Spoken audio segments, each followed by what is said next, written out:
Então é importante saber que o Ministério da Saúde está focado no sistema, por mais que a gente discuta essencialmente hoje a Covid, tá certo?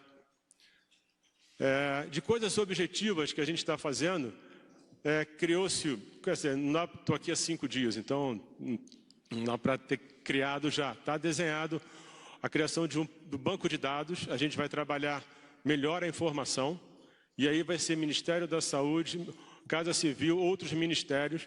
Uma coisa importante em relação ao Ministério da Saúde é que a gente vai buscar uma integração cada vez maior com as outras, com outros grupos do governo, porque você vai ter consolidação da informação, maior detalhamento. Em relação a isso, a gente também está trabalhando com a iniciativa privada. A gente está trabalhando com o pessoal que está naquele programa do Itaú, que doou 1 bilhão, onde a gente também tem, a gente vai ter dados ligados a hospitais, estados, tudo isso vai ser consolidado num programa dos vários ministérios. Então, a saúde trabalha em bloco com os ministérios, é um programa do governo, tá certo? Isso é a parte de dados, é uma coisa importante. A segunda parte, que é a parte da infraestrutura, né? A infraestrutura vai ser desenhada, como é que a gente está cuidando das pessoas hoje. A gente está falando de hospitais, a gente está falando de ventilação mecânica, a gente está falando de UTI, a gente está falando muito de recursos humanos.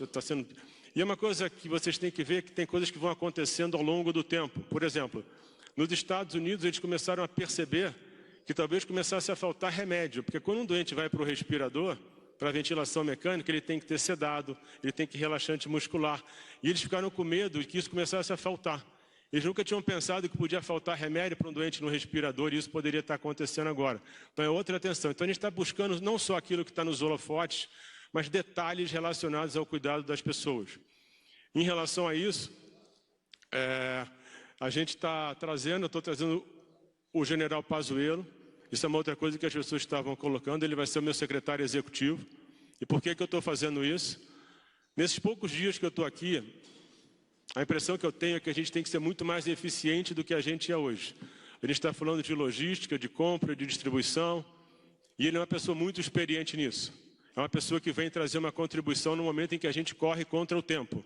Não só contra o tempo em relação à Covid, mas em relação a como o país vai ficar, como o sistema de saúde vai ficar. Isso literalmente é uma corrida contra o tempo, tá certo? E vou resumir com 2 palavras. Parabéns!